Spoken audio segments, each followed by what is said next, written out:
Sejumlah negara tetap melanjutkan donasi untuk Badan PBB yang mengurusi pengungsi Palestina atau UNRWA di tengah ramai-ramai negara lain menangguhkan pendanaan. Hal ini terjadi seusai fitnah kejam dari Israel yang mengklaim oknum staf PBB terlibat dalam serangan Hamas pada 7 Oktober 2023 lalu. Adapun tiga negara yang memutuskan melanjutkan donasi untuk UNRWA adalah Irlandia, Norwegia, dan Skotlandia. Melansir Tribunnews.com, Senin 29 Januari, Irlandia menyuarakan dukungan untuk PBB yang membuka penyelidikan terkait tuduhan Israel tersebut. Irlandia menegaskan pihaknya tidak akan menghentikan pendanaan untuk operasional UNRWA. Menlu Irlandia, Michael Martin melalui jejaring sosial X mengingatkan bahwa belasan ribu pegawai UNRWA telah berperan besar dalam membantu 2,3 juta warga Gaza. Di sisi lain, lebih dari 100 staf tewas dalam 4 bulan terakhir karena bombardir pasukan Israel di wilayah kantong tersebut. Lebih lanjut, Martin mengatakan Irlandia memberikan pendanaan untuk UNRWA sebesar 18 juta euro pada 2023 dan akan melanjutkan dukungannya di tahun 2024. Hal yang sama juga diumumkan oleh kantor perwakilan Norwegia untuk Palestina. Norwegia tidak akan menangguhkan pendanaan untuk UNRWA. Pasalnya saat ini sedang penting untuk memberikan dukungan internasional kepada Palestina.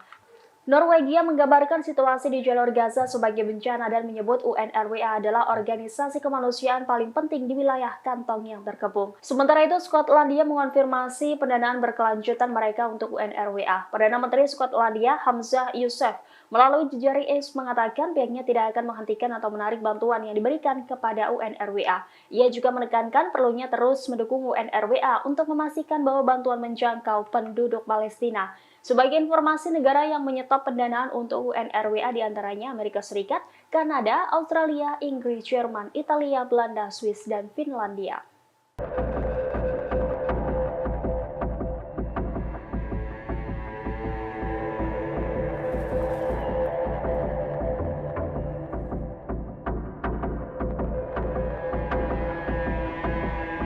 Pangkalan Amerika Serikat di perbatasan Suriah, Yordania digempur habis-habisan oleh serangan drone pada Minggu 28 Januari malam. Insiden tersebut menewaskan 3 tentara Amerika Serikat dan melukai 34 lainnya. Iran yang dituding Amerika Serikat membantah terlibat dalam serangan tersebut. Melansir Anadolu, bantahan ini disampaikan oleh juru bicara Kementerian Luar Negeri Iran Nasser Kanani pada Senin 29 Januari.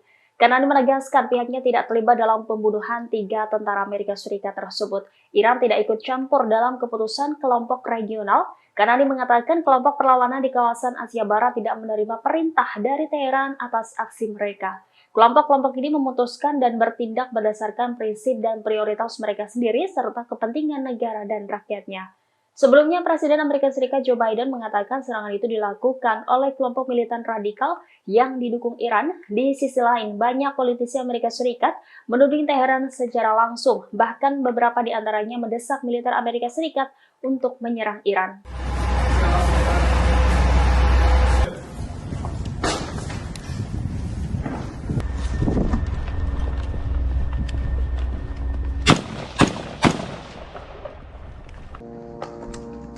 Israel dilaporkan mulai memproduksi amunisi di tengah perang masih berkecamuk di Gaza, Palestina. Langkah ini diambil karena militer Israel kekurangan cadangan amunisi yang dikirim sekutunya Amerika Serikat dan Barat. Melansir Tribunnews, Senin 29 Januari, demikian laporan media Israel Yediot Ahronot sebagaimana mengutip Mayor Jenderal Israel Eliezer Toledano bulan lalu. Toledano mencatat sangat penting Israel mengelola perekonomian untuk mengantisipasi perang yang berkepanjangan. Sinyal kekurangan amunisi juga terlihat dari pernyataan Netanyahu baru-baru ini. Perdana Menteri Israel Benjamin Netanyahu mengartikulasikan perlunya dukungan Amerika Serikat dan menyerukan peningkatan produksi senjata dalam negeri. Sebelumnya, Direktur Jenderal Kementerian Pertahanan Israel Eyal Zamir menyelesaikan kesepakatan penting dengan pemerintah Amerika Serikat. Israel berhasil mengamankan ratusan juta dolar dari Amerika Serikat untuk pasokan amunisi udara. Lebih dari 25.000 ton senjata telah dikirim ke Israel melalui sekitar 280 pesawat dan 40 kapal dari AS sejak awal konflik. Pada saat yang sama, industri pertahanan Israel bekerja keras untuk mengisi kembali persediaan pasukan pertahanan Israel. Di sisi lain, Kal-Kalis dalam laporan terbaru mengungkap bahwa sejumlah perusahaan Israel menunda pasokan senjata sekitar 1,5 miliar ke pelanggan global. Israel kini fokus mengalihkan sumber daya untuk memenuhi kebutuhan tempur IDF.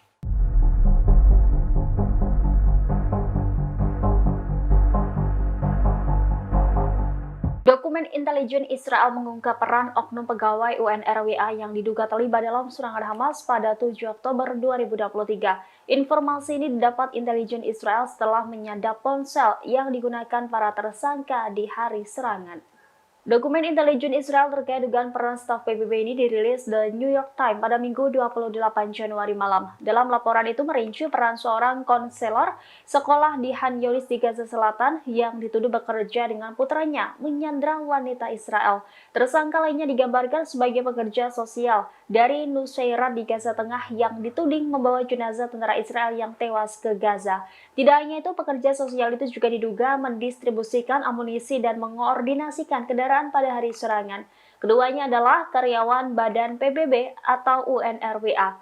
Seorang konselor dan pekerja sosial itu termasuk di antara 12 staf Badan PBB yang diduga kuat bantu Hamas menyerang Israel. Laporan tersebut mengatakan bahwa Israel juga melacak panggilan telepon di Gaza, di mana para tersangka membahas keterlibatan mereka dalam serangan Hamas. Selain itu, 3 orang dikatakan telah menerima pesan teks yang meminta mereka untuk melapor ke tempat kumpul pada 7 Oktober.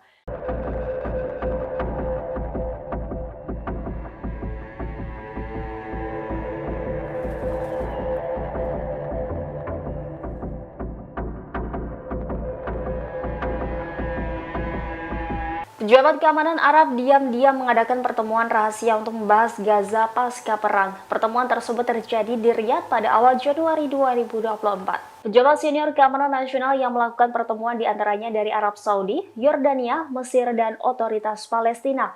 Melansir E24 News pada Senin 29 Januari, demikian dilaporkan Axios mengutip 3 sumber yang mengetahui tentang pertemuan tersebut.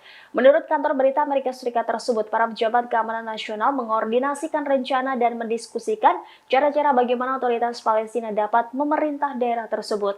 Laporan tersebut mencatat pertemuan itu tampaknya menjadi indikator peningkatan koordinasi antara Arab Saudi dan otoritas Palestina sejak dimulainya perang Israel-Hamas. Menurut laporan, pertemuan di Riyadh ini dipimpin oleh penasihat keamanan nasional Arab Saudi Musaid bin Mohammed Al-Aiban.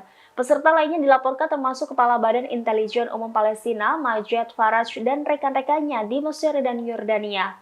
Sumber mengatakan bahwa para pejabat Israel dan Amerika Serikat telah diberitahu tentang pertemuan ini. Adapun laporan ini muncul di tengah dunia menunggu hasil perundingan Israel mengenai peluang kesepakatan gencatan senjata dan penyanderaan selama 2 bulan.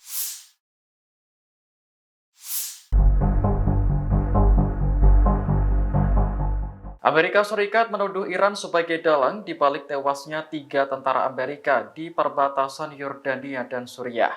Padahal Iran sudah menyangkal tuduhan tersebut karena pelakunya adalah perlawanan Islam di Irak. Menanggapi hal ini, pakar di Timur Tengah khawatir jika Amerika tetap nekat melakukan pembalasan terhadap Iran. Analis politik dan hubungan internasional Profesor Hossein Askari menyebut, serangan langsung terhadap Iran akan membuka kotak Pandora.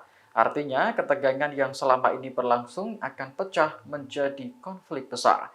Profesor Askari yakin bahwa Presiden Amerika Joe Biden akan tetap melakukan pembalasan terhadap kelompok yang didukung oleh Iran. Terlebih, Teheran masih berusaha membalas dendam atas tewasnya Jenderal Soleimani yang dibunuh Amerika beberapa tahun lalu. Sebelumnya, pada Minggu 28 Januari 2024, serangan mematikan menghantam pangkalan militer Amerika di perbatasan Yordania dan Suriah. Serangan itu menewaskan 3 tentara Amerika dan melukai 34 lainnya. Dalam pernyataan resminya, perlawanan Islam di Irak mengaku bertanggung jawab atas serangan itu dan menyebutnya sebagai balasan atas perang di Gaza. Para menteri dan anggota partai sayap kanan Likud, pimpinan Perdana Menteri Benjamin Netanyahu dilaporkan menggelar konferensi bertajuk Resettlement Conference pada Minggu 28 Januari 2024 kemarin. Konferensi tersebut dalam upaya terbaru mereka untuk mengusir warga Palestina dari Gaza. Konferensi tersebut dihadiri oleh ribuan pemukim dan pejabat Israel. Dalam pertemuan itu terungkap sentimen genosida yang dimiliki entitas pendudukan tersebut masih sangat besar. Ditunjukkan dengan munculnya rencana dan pernyataan untuk menduduki kembali Gaza. Konferensi ini dilaporkan juga menjadi momen berkumpul untuk bertukar pikiran tentang cara-cara hukum untuk mewujudkan emigrasi secara sukarela warga Palestina.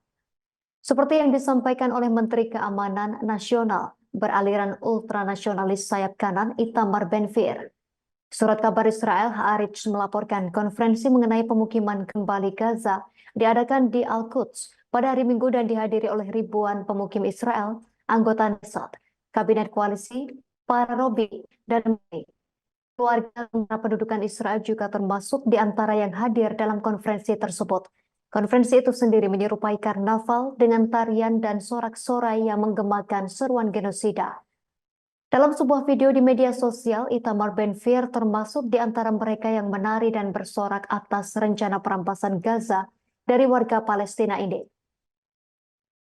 Ada sebanyak 12 menteri dan 15 anggota parlemen koalisi yang menyatakan keinginan mereka untuk menduduki kembali Gaza.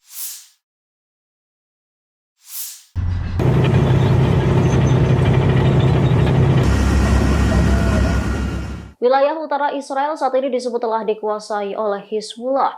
Komandan pasukan pendudukan Israel di wilayah utara pun telah menerima instruksi untuk tidak meningkatkan konfrontasi dengan perlawanan Lebanon. Namun hal berbeda diungkapkan oleh Menteri Pertahanan Israel Yoav Gallant pada Senin 29 Januari 2024. Yoav Gallant menyebut jika pasukan Israel akan segera beraksi di dekat perbatasan utara negara itu dengan Lebanon. Gallant mengatakan kepada pasukan di dekat perbatasan dengan jalur Gaza bahwa pasukan lain sedang dikerahkan ke utara Israel. Dikutip dari Times of Israel, pengerahan pasukan itu memperkuat militernya di utara. Lebih lanjut dikatakannya pasukan saat ini telah meninggalkan medan perang, bersiap menghadapi perang selanjutnya. Nantinya pasukan cadangan akan dilepaskan secara bertahap untuk mempersiapkan dan bersiap untuk operasi di masa depan. Sebelumnya, Gershon Hacohen, seorang jenderal di ketentaraan Israel, mengungkap kemenangan Hizbullah. Ia mengatakan jika kelompok perlawanan Lebanon Hizbullah secara de facto sukses mengambil alih wilayah utara negara pendudukan tersebut. Dikatakannya kontrol Hizbullah terhadap wilayah utara Israel berhasil dilakukan melalui usaha sederhana alias tanpa berkeringat. Peluncuran rudal yang dilakukan setiap hari sukses mencegah pemukim Israel kembali ke rumah mereka. Pasukan Israel di utara pun diminta tak melakukan pembalasan serupa karena dapat memicu perang besar-besaran.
Download Tribun X sekarang, menghadirkan lokal menjadi Indonesia.